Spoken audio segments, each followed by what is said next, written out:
स्वामी समर्थ सगळ्यांना. तर आज होती नागपंचमी आणि नागपंचमीला आमच्याकडे कानुले आणि खीर बनवतात आणि तवा वगैरे असं काही ठेवत नाही. मग काही सकाळी ना फक्त दिलेलं आहे ना कढईत पोळ्या करून दिल्या आणि मी ना रात्रीचीच भाजी दिली आणि मग नैवेद्यासाठी ना मी खीर आणि कानुले बनवत होते. तर मग खीर तर अशी मी मस्तपैकी बनवून घेतली होती. मस्तपैकी त्याच्यात तूप टाकलं होतं आणि नवलं खोबरं, काजू बदाम आणि वेलची अशी मस्तपैकी फोडणी देऊन घेतली आणि शंभूची चालली होती बडबड, मम्मा कायच करते असं तसं.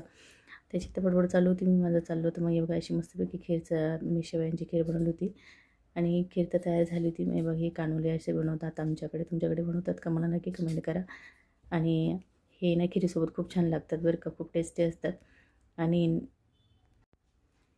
मग काही कानुले वगैरे तयार झाले होते. म्हटलं चला नैवेद्य दाखवून घेऊ आणि साधीच अशी पूजा मांडली होती. काही जास्त काही केलं नव्हतं कारण मी मंदिरात गेली ती सकाळी आणि खूप वेळ गेला मला तिथेच. मग तिकडनं आल्यावरती मग म्हटलं चला पहिले नैवेद्य दाखवून घेऊ आणि पूजा पण करून घेऊ. अशी काही बघा आमच्याकडे नागनवसोबत हे आणतात आणि त्याला ना आघाड्याच्या पाण्याची माळ घालतात आणि अशी साधी अशी सिंपल अशी पूजा मांडलेली होती मी.